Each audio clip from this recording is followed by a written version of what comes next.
All right, let's jump into things. Talk a little spring practice as that's underway. I think some interesting storylines that have come out there. Obviously, we've talked about just the fact that Florida State is underway with spring practice, the importance of getting things, up and going and, establishing the chemistry and the camaraderie and everything you need to for this season.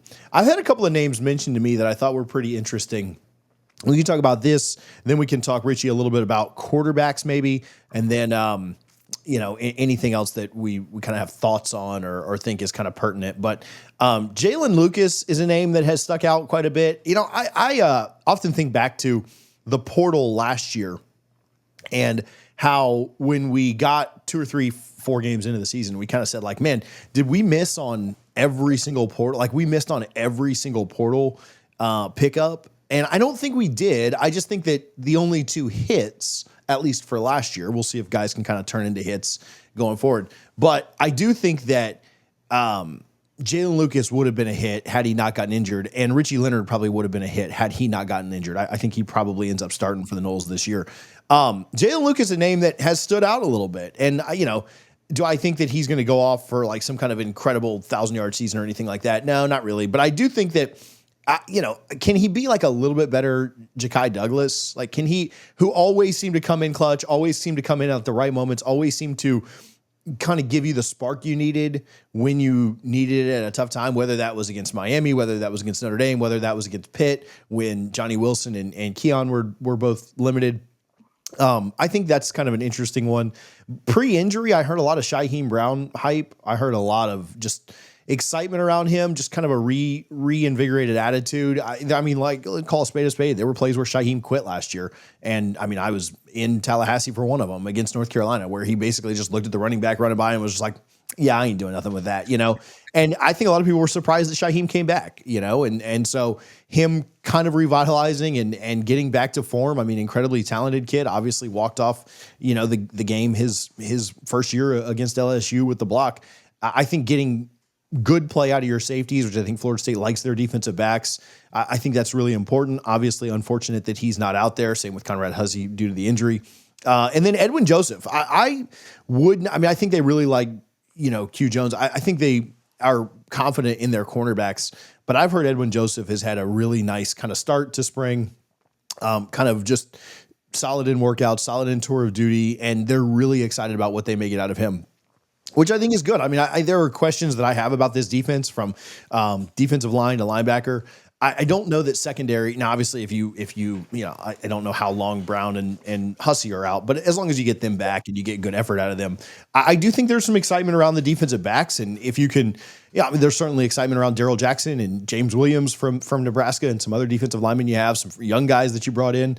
But if you can get, pretty good play or decent level play out of your defensive line to where that's not a liability, I do think there's some excitement about what you have in the secondary, and Edwin Joseph being a big part of that. So a name that has been brought up to me pretty consistently, and so I don't know, any thoughts on any of that? All right, I'll get right back to the video, but first I want to give some love to our friends over at Russo & Co. I told you about Chris Russo and his business last week, and it is certainly tax season. Hopefully you've already gotten your 1099s or your W-2s.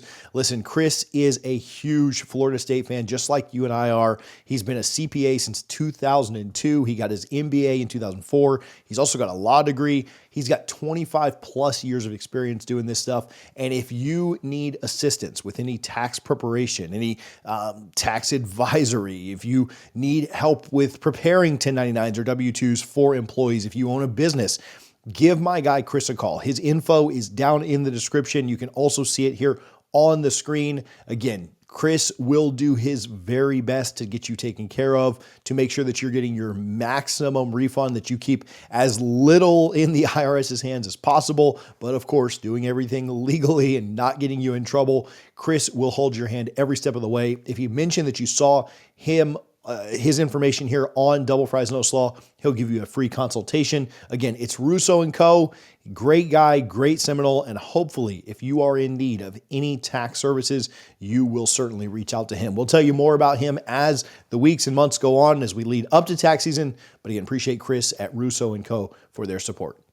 Yeah, I think a lot of the guys you mentioned also they're basically in their money years, right? Let's start with Jalen Lucas, who you mentioned first. Um, he's not going to be an NFL receiver.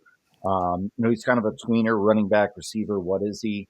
Um, but at the same time, he could be a specialty person in the NFL. He could be a punt returner, a kickoff returner. His speed is elite. His elusiveness is very good. Um, so I think he can be a very, very good college player.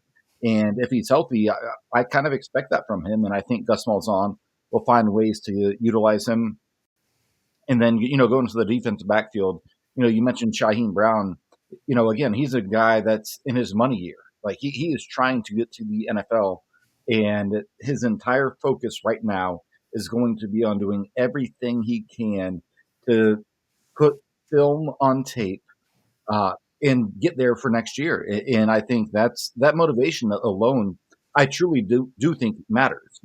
And the same with Daryl Jackson, who you mentioned. A lot of people were surprised he came back. I was surprised he came back, quite frankly. But at the same time, I think he came back with a purpose, right? He's here to do everything he can to, put film on tape to for the NFL scouts and just to show that he is ready. He's got an NFL body. Like there's no doubt about that. But last year was kind of disappointing, quite frankly. I think he'll be more focused this year. I think there's less distractions for him, and we don't need to go into all of what those could have been last year. But I think Daryl Jackson is someone who would have a really big year for Florida State this year. Yeah, and I think they need him too, right? Like Yeah, the position group that I probably have the most questions about. I have questions about. I mean, really every position group everyone. on offense because so much of it's new. I mean, you think about that new starting running back, new starting quarterback, probably two new starting wide receivers. Landon was here last year, so that's not really a new starting tight end, but he didn't start last year, like to start the first game. And so and five new offensive linemen. I mean, I guess Richie could play, and start, but I mean, did Richie Leonard start game one? So maybe only 4 new And offensive linemen. coach. So yeah, so you have questions about that, but you don't really question the talent, like, or how good, you kind of know like what, or expect kind of what you may get out of it compared to the ACC or whatever. The defensive line, though, I mean, they need Jackson to be really good. On the offensive side of the ball, Castellanos and Brock Glenn. I've heard some mixed things on just this situation. I mean, it sounded like Brock took some first team reps even in the first week and maybe took a good amount of them. But I it would. I mean, I've heard really good Brock things. It just would shock me unless he just took a jump from last year that is just out of this world. It just feels like it would shock me if Thomas Castellanos wasn't under center game one against Alabama. I'll say this: like, obviously, there's the pessimist and optimist way of viewing anything. And if the situation was that Brock just took an out of this world leap and really took that starting job, then I mean, I guess that'd be a positive. And the proof would be in the pudding once the games got underway. But it just feels like if Castellanos somehow didn't start this season, it feels like a massive either miscalculation, misjudgment. I mean, you basically gave up on Luke to get Castellanos. Now, obviously, Luke probably wanted to leave anyway, but you mortgaged your future to win right now. And then if that guy that you picked to win right now doesn't end up starting for you, I don't know. Like I'm not trying to paint like a super negative picture. If Brock comes out and somehow is in New York City for the Heisman or something, then yeah, sure, that worked out really well for Florida State. I'm certainly not projecting that, but I think that's interesting. All that said, I don't really think it's a thing. I think people are trying to make the quarterback thing something that it's not. Yeah, and with media being not allowed in practice for the most part this spring, people are going to hear from different sources in different things. So everything we hear is basically secondhand information. But at the same time, you don't bring a veteran like Castellanos into the program to not start him. I think he has every advantage when it comes to winning that starting job. But at the same time, I do think if Brock Glenn makes a huge jump and he's that good, then yeah, of course, like you start him. And, that's unfortunate for Castellanos, who could have started probably somewhere else, maybe a smaller school. But I think Malzahn loves having mobile quarterbacks, and I think that's a big deal. And I do think Castellanos is going to be the starter, but we'll continue to hear again secondhand reports, so we're not hearing anything directly. But at the same time, you don't bring him in to not start him. No, I agree. I think that and again, if he doesn't start, then I think you're kind of sitting there saying like, well, what in the world happened here, It's a right? waste of a scholarship. Yeah. Yeah, I mean, if Brock, now again, if that's because Brock like takes his game to an insane level that we never thought possible, then yeah, I mean, nobody's going to be upset with that. Yeah. But yeah, it would surprise me. I mean, Brock being ahead of him right now is not super surprising because Brock's been in the system for 3 years. Yeah, we'll see who's taking the certain reps later on. Painting it. I do think the idea of painting it as anything but that is, I mean, just what you got to do when there's no practice to actually talk about maybe. So this was interesting. LaWayne McCoy injured. And that was reported on by the media, something that we haven't gotten over the last few years under Mike Norvell just because of the practice rules. I don't know if it's a huge deal. It sounds like a hamstring. Certainly would think that, that would be something that he'd be fine by the time that practice got back around. I know something that they're not like super excited about just because they think he can be really good for Florida State this year. But just, I don't know if you have any thoughts there or just thoughts on that being reported and coming out, not really a surprise with the rules changing, but wanted to bring that up quickly. Yeah, no, and I think he definitely has a very bright future with Florida State. And by no means, let me make this clear for all the listeners, by no means am I comparing him to Dalvin Cook, but Dalvin played with a bum hamstring for an entire season and was still probably should have gone to New York. Um, yeah, it sucks because those are one of those injuries that can linger.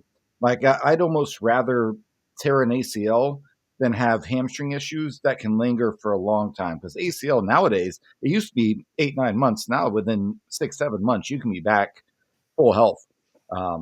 So it sucks that he's dealing with that, but I think he'll be fine, and I'm looking forward to seeing what he does on the field this year because I think he's might be one of our most talented receivers. Yeah, hopefully with quite a long layoff, obviously not putting him back out there in spring at all. But with quite a long layoff, you would think that hopefully that's not something that lingers on into the season. Also, just the fact that you can kind of mix him around, when you're a running back and you're Dalvin Cook, like you were taking the ball just about every single play. Certainly a little bit different as a wide receiver that can kind of get mixed in and play certain times, sit out certain times, whatever.